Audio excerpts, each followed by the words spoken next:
All right, we're out here on the range. This is the 300 Norma Magnum, 26-inch outlier barrel that I chambered, and Christensen Arms NPR action and rear half of the chassis here as well. The 208 ELDs with the load you see up on the screen. We just pushed up a little bit. We were a little slow before with the 208, so want to run them to maybe just over 2,900. So hopefully that's what we're going to get to today. It's going to be a quick one. This can heats up really fast with 300 Norma Mag because we're burning so much powder and it's a relatively small can. So we're just going to do 2 5-shot groups, and that's going to be it for this video. It is snowy and cold, so we are going to get some mirage, but you know, we'll do the best we can. Hopefully we can shoot some good groups. The 208s have shot really well out of this gun, along with everything else. This outlier barrel has shot really well, so we're expecting good stuff today. Now, I just shot my 22 GT about 20 minutes ago, so we're going to be in for a whole lot more recoil and a heavier trigger, but I don't know. We're ready for it here. First shot here.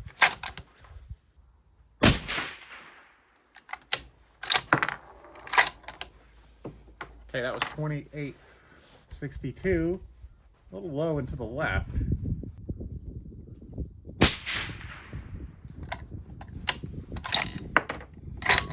Kind of cold bore shift maybe.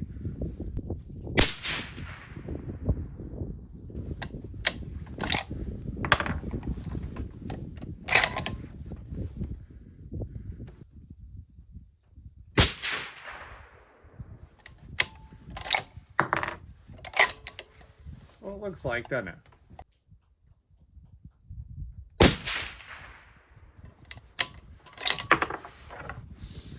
Yeah, so that looks like a good load. We had a cold bore. We pretty well shot them all in the same hole, I believe. If what I'm seeing is correct, there is a little bit of recoil coming out of this thing, so I can't exactly see where the bullets are going as they obviously come through, but did not expect to see that much of a cold bore shift, but you know, you never know. This also is a pretty big recoil cartridge, so maybe something needed to get kind of jammed into place or something. Things needed to get settled in, but that looks quite promising to me. We are going to go ahead and adjust our scope. Let's go up a click.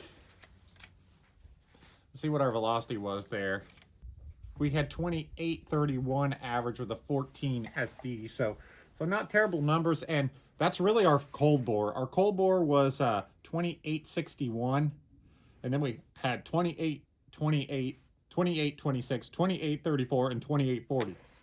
So if we toss that cold bore, not only is our group amazing, but our SDs and things like that look good too. One click to the right as well. So, you know what? I'm gonna leave our elevation alone, but I did go a click or two to the click to the right, so that way we can have a nice clean place to aim at. Okay, can still tight. Let's go ahead and move on up. I think we're gonna be a little shy of our expected 2,900 velocity, but it is winter and it is very cold today, so you know, potentially in a hot summer day, we'd gain 20 or 30 feet a second out of this, which would probably put us close to 2,900. And obviously we don't want to be too fast because we want a little bit of room to work with if, you know, things got kind of hot. All right. So let's see. We can shoot another good group here.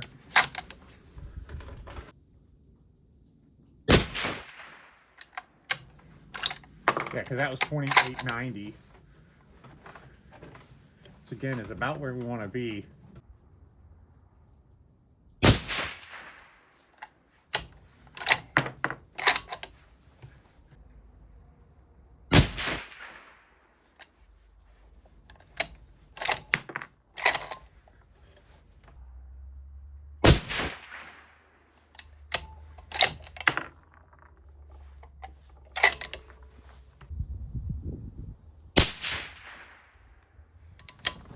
All right.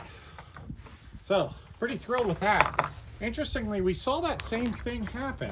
Our first shot, potentially, I guess because we're shooting this can, was a little bit hotter than the other ones, but we didn't have that weird impact shift. So obviously, we had a really good 4-shot group with our first one there, where, I mean, that's as good as I'm going to shoot this gun, that's for sure. That group on the left, but even that group on the right with a little mirage blowing in, this thing has just been so consistently wanting to shoot like half MOA, and you know, that's just awesome. Again, we had 2868 feet per second with a 13 SD. However, again, we had 2890 with our first shot, then 2857, 2861, 2864, and 2867. So long term, we probably won't be shooting this with this can on here. We're just doing it because it makes it so pleasant to shoot. It'll probably have a break on it, so you'll see some videos of that probably upcoming.